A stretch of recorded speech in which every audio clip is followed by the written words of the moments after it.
Hello, my name's Danny Hassel. I'm the Cabinet Member for Children's Schools and Young People here in Tower Hamlets. As a number of you may be aware, we're currently running a consultation on how we spend our money for children with special educational needs across the borough. At the moment, we're in a position where there are a lot more children who require our support, and unfortunately, the government hasn't funded that properly. That means we have to make some very difficult decisions about how we use the resources we have as fairly as we can for all the children who need our help. We know that means there will be changes to the services that will be provided, and we want to make sure we have your views so we can make an informed decision about the best interests of all our young people across the borough. We've seen over the last 2 years a significant increase in the number of children who need our help. Over the last 2 years, over 48% increase in the children on an education healthcare plan, and yet the government funding has only risen by about 5%. This is not fair, and as a result, the council is having to have this consultation to find out how we spend the money that the government does give us, although we recognise that this isn't the amount of money that we require. A number of people have asked us what the council's doing to raise this issue with the national government. Myself and the Mayor will be writing to the Prime Minister, the new Prime Minister, to make clear that we are underfunded here in this borough and that we need significant amounts of more money to give the support that our children and young people deserve. We're also working with other councils through London councils and the Local Government Association to raise this matter with the government collectively to say that this is a national problem and that services for children and young people with special needs are underfunded nationally. We really want to make sure that the decisions we make are informed by your views and your experiences. So please do take part in the consultation and let us know what you think. Hello, I'm Christine McInnes. I'm Divisional Director for Education and Partnerships at Tower Hamlets Council. Hi, and I'm John O'Shea. I'm the Head of Special Educational Needs and Educational Psychology. Hi, I'm Frances. I'm a Parent Ambassador. I work closely with the Council. Hi, my name is Kadra Osman. I'm a SEND Ambassador for Parents who... Is all the funding for children and young people with special needs being cut? No. In addition to the funding that schools already get for pupils, there's a specific grant for special educational needs, and it's called the High Needs Funding Block. Every year that comes to the council, and that will continue. Social care and health also have dedicated funding for SEND. All of that funding will continue. However, the overall funding for pupils is going down year on year as a consequence of government policy. So why is there not enough money? So we know that the High Needs Funding Block is increasing year on year. However, the numbers of children and young people with EHC plans is also increasing, and that increase is much faster than the rate of the funding increase. In addition to that, the law changed with the new Code of Practice in 2015, and that now means that the local council is responsible for young people up to the age of 25 if they have an education, health and care plan. We know that the average amount we spend per child or young person has remained quite steady for the last few years. However, the real terms decrease means that what we have is a budget gap. In previous years, there's been enough money in schools' budgets to offset any deficit budget. However, that money is now no longer available as cuts continue to have an impact. What is the High Needs Funding Block spent on? So the way that the council spends that funding is regulated by law, and that's described in the SEND Code of Practice. The vast majority of the funding, about 45 of the 49 million last year, goes straight into schools, and the council retains, with schools' permission, a small proportion, so last year it was about 4 million, to provide services for schools. Why is there not more funding from health and social care to help alleviate the funding gap? So some children and young people with particularly complex needs have always had support from children's social care and from health identified in their education, health and care plans.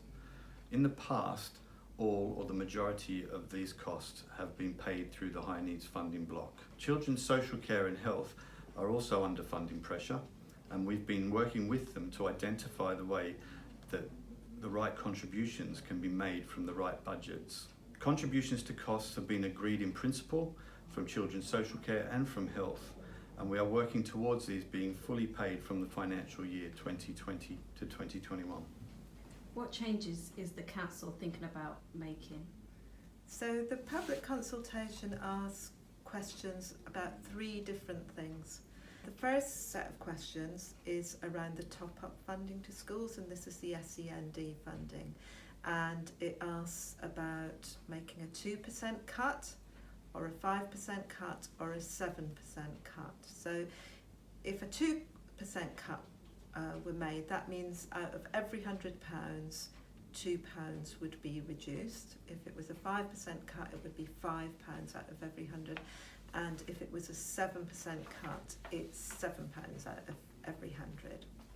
If a mainstream school has not got very many children with an EHCP, making a reduction of those sizes may not have a huge impact.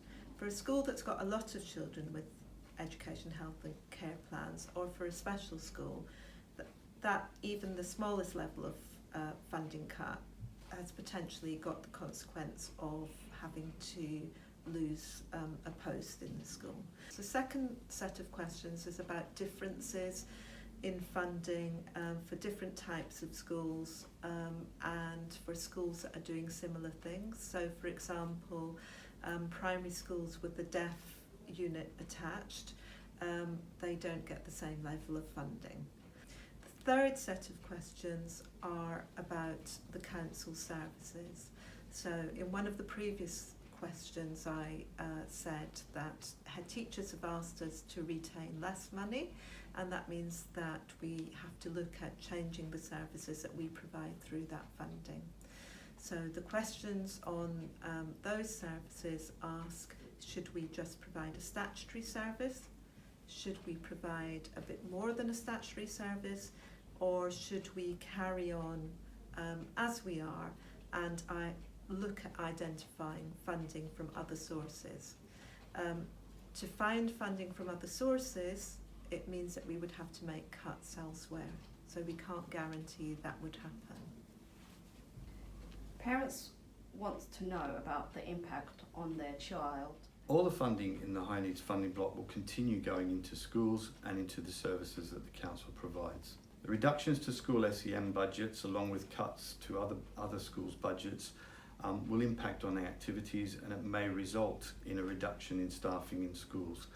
However, children and young people with education, health and care plans will still have the support that's outlined in their plan. With regards to the changes to services, the council will continue to provide a statutory range of services, but those services will also become more focused and targeted on working with school staff to help them to develop the capacity to support pupils in the mainstream schools. For services that have funding that the council holds, we want a clear rationale for how schools are entitled to access those services, and we also want to ensure that we're supporting the full range of SEND across the full age range. Will reducing the funding going into schools mean that schools may become less inclusive? At the moment, we have a wide difference between the schools. Some schools have very few children who have got an education, health and care plan, and other schools have high numbers.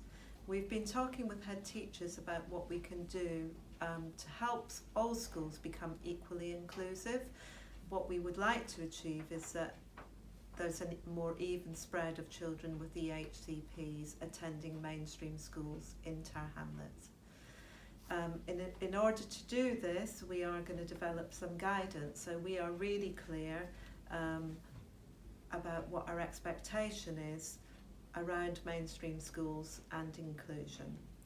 In the consultation, we ask about making a higher level of cut, which is a 5% or a 7% cut, in order to give us a fund so we can support schools that have got higher levels of children with the HCPs, to give them some additional funding. If there was a flexibility in funding and branding, either up or down, how could we ensure that this was done at an annual review? At the moment, there's an expectation that once a child has an EHCP, that they will continue to get that support all the way up to the age of 25. And that's entirely appropriate for a smaller number of those young people with education, health and care plans. But for some others, getting the help early means that they may not need an education, health and care plan as they make progress and as they achieve their outcomes as they're outlined in their plans. Using the annual review process, we can work together with schools, with parents and with the children and young people themselves to ensure that when a plan needs to be ceased, that we cease the plans, and where it needs to be continued and support needs to change, that is also happening.